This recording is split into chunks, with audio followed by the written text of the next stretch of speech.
C'est presque de l'info, c'est la revue de presque de Nicolas Canteloup. Alors Patrick, on a un invité surprise là qui voulait vous dire un petit mot. On est au téléphone avec lui. Allô ? Allô, allô ? Bonjour et bienvenue aux Hôtels Accor. Hello, welcome to the wonderful Hotels Accor Resort Hotels.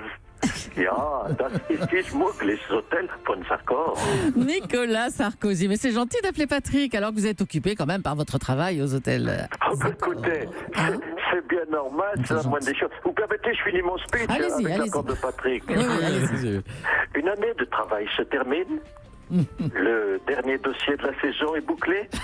Vite, courez vous détendre nonchalamment dans les hôtels Accor. Des hôtels mondiaux, nationaux et même départementaux avec nos nouvelles adresses prestigieuses à Guéret-en-Creuse ou Villeneuve-sur-Lot en Lot-et-Garonne. Besoin de récupérer après une matinale radio éprouvante? Envie d'un relaxage de luxe après 250 jours à entendre la météo de Monsieur Cabrol? Besoin de se vider l'esprit après avoir interviewé des personnalités palpitantes comme François Hollande, Édouard Philippe ou un député macroniste fraîchement élu dont vous avez déjà oublié le nom dès la sortie du studio? Alors, détendisez-vous la tête. Faites-vous passer le cuir chevelu et appliquez des soins détox lubrifiants en allant au coiffeur dans les hôtels Accor. C'est bien. Les hôtels Accor vous proposent par ailleurs des lits dans lesquels vous pourrez faire la grasse matinée jusqu'à des 6h moins le quart. Le tout sur nos coussins moelleux, tout en ergonomicité de la partie crânienne occipitale. Les hôtels Accor souhaitent préserver en effet l'intelligence de ses clients premium, de ses clients gold, de ses clients Excelsior et de ses clients Cohen plus premium. C'est gentil, hein, comme compliment, monsieur Sarkozy. Et si vous souhaitez une reconversion après une année de radio éprouvante, les hôtels Accor vous proposent un emploi reposant dans leur conseil d'administration rémunéré 86 000 € par mois pour une réunion à chaque passage de la comète de Halley, c'est-à-dire une fois par siècle. Pas de burn-out en perspective. Un travail bien payé, peu éprouvant, qui laisse du temps pour faire de la radio, même le week-end. Alors à bientôt dans les conseils d'administration des hôtels Accor. Merci, monsieur Sarkozy. Merci beaucoup. Eh ben, Patrick, l'offre est sur la table. hein, vous avez vu. Parfait, ça. Ne l'écoutez pas, monsieur Cohen, c'est bidon cette offre. Ah, monsieur Hollande, bonjour. Alors, vous appelez pour dire un petit mot à Patrick ? Mais bien sûr, c'est la moindre des choses. Je lui conseille, pendant les vacances, d'écrire un livre. Vous savez, c'est fantastique, le coût du bouquin. Pour l'écrire, d'abord, c'est très simple. Hein, vous appelez Laurent Geoffrin en amont. Hein, c'est prêt en 8 jours. Et vous n'avez qu'à le signer. Et c'est prêt. J'ai déjà votre titre, le livre. Ça s'appellerait « Les leçons du micro ». Je jure, vous faites 200 000 exemplaires, et puis à vous la gloire. Imaginez, Patrick Cohen, vous êtes en dédicace au Leclerc de Montargis, au Cultura de la presse, de Maison de la Presse de Quimper, au rayon culture du Auchan de Romorantin. Vous qui aimez la culture, ça vous plaît bien? Oui, bah écoutez, on verra. hein. Il va réfléchir, Patrick. Oui, il va réfléchir. Merci, monsieur Hollande, en tout cas. Et bonnes vacances.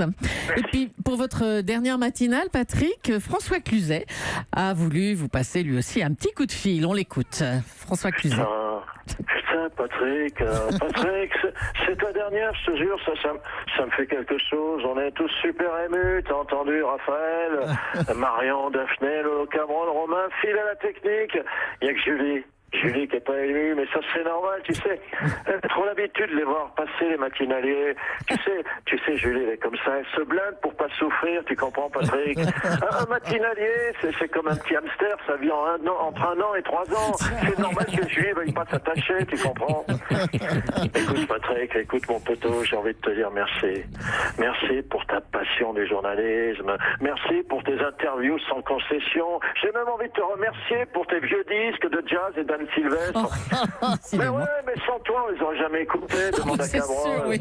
Comment ça, c'est sûr. Cela dit, je vais te faire une confidence dès 9h30, on les écoutera plus jamais non plus. Mais c'était super quand même. Les ondes puissent Ah, c'est beau, tu l'entends, Anne Sylvestre. C'est pour toi, mon Patrick. Allez, viens, Patrick. Laisse tomber l'info. T'as dormi 12 heures en 10 mois, c'est pas assez. Viens, on se part en pila, mon Patrick. On se prend une bourriche d'huître. On ouvre tout ça avec un petit rosé, en écoutant du Anne Sylvestre, en regardant se coucher le soleil sur la dune du Pilat. Ben voilà C'est pas mon beau, ça. programme. Merci François Cluzet.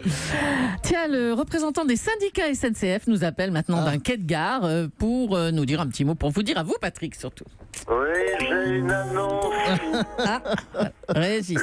Le train au départ de Paris, à destination du Pilat, partira quai François 1er. Oh merde, j'ai un billet pour vous, monsieur Cohen. Départ à 9h30, c'est quand même pas de bol. Pour une fois qu'il y a un train qui part, vous êtes dedans. Je vais vous dire, monsieur Cohen, entre vous et moi, merci pour ce voyage pendant un an.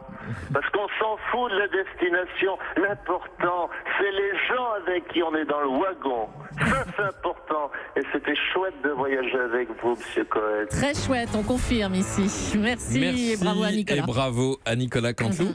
Julie. Et à ses auteurs, hein, Philippe Cavrivière, Laurent Vassilian, Arnaud Évidemment, Demange. on peut les remercier, Bonnes leur rendre vacances à hommage. vous. Europe 1.